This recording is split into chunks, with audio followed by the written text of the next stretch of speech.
Good morning. నేను మీ doctor Rammohan, endocrinologist. First time నెల్లూరులోకి మెట్రానిక్స్ వాళ్ళ ఇన్సులిన్ పంప్ వచ్చిందనమాట. ఇది మన హాస్పిటల్ అవైలబుల్గా ఉంది. This is Medtronic insulin pump, advanced system. So అసలు ఇన్సులిన్ పంప్ అంటే ఏంటి, ఇన్సులిన్ పంప్ ఎవరికి వాడతాము, ప్లస్ ఇన్సులిన్ పంప్ వల్ల ఉపయోగాలు ఏంటి, ఎంత కాస్టో తెలుసుకుందాం. సో పంప్ వచ్చేసి ఇలా ఉంటుంది అనమాట. ఇది మెయిన్ మిషన్. దీని లోపల మనం ఎంత ఇన్సులిన్ ఇవ్వాలి, బేసల్ అంటే రోజు మొత్తం బేసల్ ఇన్సులిన్ ఎంత ఇవ్వాలి, లాంగ్ యాక్టింగ్ అనేది లోడ్ చేసుకోవాలి. తర్వాత బోలస్ అంటాం, అంటే టిఫిన్కి ముందు ఎన్ని యూనిట్స్ ఇవ్వాలి, తర్వాత బ్రేక్ఫాస్ట్ ముందు ఎన్ని యూనిట్స్ ఇవ్వాలి, బ్రేక్ఫాస్ట్ ముందు ఎంత ఇవ్వాలి, లంచ్ ముందు ఎంత ఇవ్వాలి, డిన్నర్ ముందు ఎంత ఇవ్వాలి, దీంట్లో లోడ్ చేసి పెట్టుకుంటాము. సో ఇది లోడ్ చేయగానే యూనిట్స్ చెప్తుంది అనమాట. దాన్ని బట్టి మనం తినే ఫుడ్ని బట్టి ఉదయం 10 యూనిట్స్, మధ్యాహ్నం 10 యూనిట్స్, రాత్రి 10 యూనిట్స్ లోడ్ చేసుకుంటాం. తర్వాత బేసల్లో రోజంతా ఎంత ఇవ్వాలి, 20 యూనిట్స్ పర్ డే అని పెట్టుకుంటాం. అలాగా ఇది 3 షార్ట్ యాక్టింగ్, ఒక లాంగ్ యాక్టింగ్, అదే ఆటోమేటిక్గా పుష్ చేస్తుంది. దీని లోపల ఒక ఇన్సులిన్ రిజర్వాయర్ ఉంటుంది. సో ఇన్సులిన్ రిజర్వాయర్ దీని లోపల ఫిక్స్ అయి ఉంటుంది. అరౌండ్ 300 యూనిట్స్ ఆఫ్ ఇన్సులిన్ దీంట్లో మనం ఫిక్స్ చేసి పెట్టుకుంటాం. సో ఈ 300 యూనిట్స్ ఆఫ్ ఇన్సులిన్ మనకి 3 to 5 days పాటు వస్తుంది. నెక్స్ట్ ఇది వచ్చేసి ఇట్ ఈస్ కనెక్టెడ్ టు, ఈ రిజర్వాయర్ కనెక్టెడ్ టు మన అబ్డామిన్ అనమాట. పొట్టకి ఇలా కనెక్ట్ చేసుకుంటాం. సో ఇది వచ్చేసి మన బ్యాగ్ లో ఉంటుంది.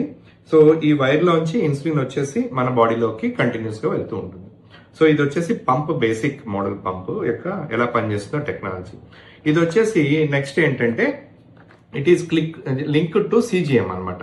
సిజిఎం అనేది ఇక్కడ చేతి మీద మనం పెట్టుకొని కంటిన్యూస్ గ్లూకోజ్ మానిటరింగ్ అంటాం. So everyday 3 times to 10 times 30 times కూడా షుగర్ టెస్ట్ చేసుకొని ఇలా పెట్టుకుంటుంది. ఇది వచ్చేసి మనం చేతి మీద ఫిక్స్ చేసుకుంటాం. ఈ సెటప్ తోటి ఫిక్స్ చేసుకొని ఇవన్నీ డిస్పోజబుల్స్ ఫిక్స్ చేసుకొని ఎవ్రీ 1 week కి మనం సిజిఎం మార్చుకుంటాం. సో మన బాడీలో ఏం చేస్తుందంటే మిషన్ ఇది మన సిజిఎం లో ఉన్నటువంటి షుగర్స్ కి వాల్యూస్ దీనికి కనెక్ట్ అయి ఉంటాయి. ఫర్ ఎగ్జాంపుల్ ఇప్పుడు లంచ్ ముందు షుగర్ 400 ఉందనుకో, సో అది మనకు చెప్తుంది అనమాట, యువర్ షుగర్స్ ఆర్ హై అని చెప్పి. అప్పుడు మనం ఏం చేస్తాము, బోలస్ ని పెంచుకుంటాం. సో ఇచ్చే ఇన్సులిన్ ని మనం 10 యూనిట్స్ బదులు 15 to 18 యూనిట్స్ ఇవ్వమని చెప్తుంది.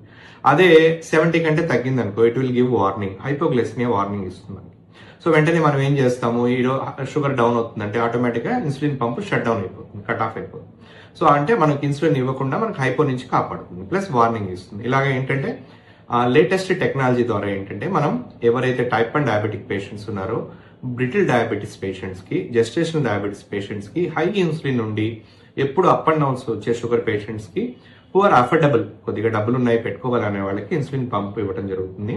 ఇంతవరకు నెల్లూరులో ఇన్సులిన్ పంప్ లేదనమాట, ఫస్ట్ టైం మనకు అవైలబుల్ గా ఉంది. దీని కాస్ట్ అంటే అప్రాక్సిమేట్ గా 6.5 lakhs పర్ మిషన్ అవుతుంది.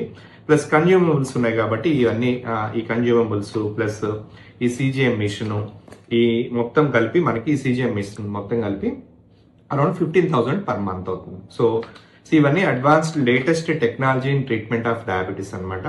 సో హూ ఆర్ అఫోర్డబుల్, మనకి డయాబెటీస్ కంట్రోల్ లేదు, మనకి అర్థం కావట్లేదు, మనం పంప్ పెట్టుకుంటాం సార్ అనే వాళ్ళకి దే ఆర్ మోస్ట్ వెల్కమ్. ఈ టెక్నాలజీతో ఏంటంటే మనకి చాలా స్టడీస్ కూడా వచ్చాయి. ఈ టెక్నాలజీలో మనకి అవుట్కమ్ చూస్తే టైమ్ ఇన్ రేంజ్ అంటారు. సో ఈ టైమ్ ఇన్ రేంజ్ కూడా మనకి బెస్ట్ టైమ్ ఇన్ రేంజ్ వస్తుంది అనమాట పేషెంట్స్ కి. అంటే మనకి కంట్రోల్ అనేది 90 to 95% very good control 24 hours లో మేనేజ్ చేసుకోవచ్చు.